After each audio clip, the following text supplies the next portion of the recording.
We're going to make a short statement here outside this courthouse, and later on we'll try to be available to the press. Jennifer, we'll start here.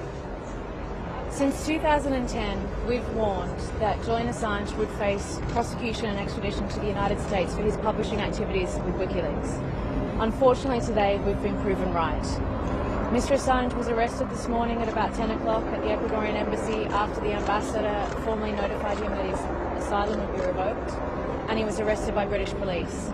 We've today received a warrant and a provisional extradition request from the United States alleging that he has conspired with Chelsea Manning in relation to the materials that were published by Wikileaks in 2010. This sets a dangerous precedent for all media organisations and journalists in Europe and elsewhere around the world.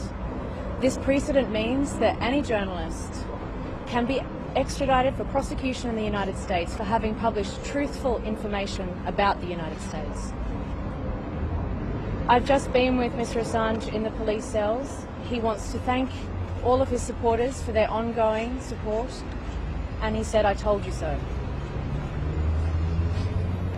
Well, the only thing to add to this is the fact that this is a dark day for journalism. As Jennifer said, this sets a precedent. We don't want this to go forward. This has to be averted. The UK government needs to make a full assurance that a journalist will never be extradited to the United States for publishing activity. This pertains to publishing work 9 years ago, publishing of documents, of videos of the killing of innocent civilians, exposure of war crimes. This is journalism. It's called conspiracy. It's conspiracy to commit journalism. So this has to end, and we urge everybody to support Julian Assange in fighting this extradition. Thank you. What legal avenues are available to you to prevent his extradition?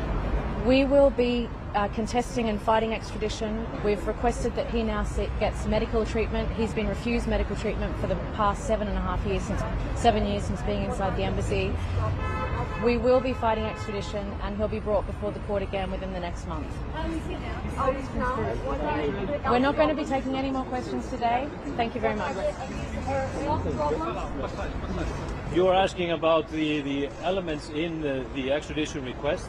It is quite obvious that the US authorities have picked just one element of what they've been working on for a long time, including the Espionage Act, acts that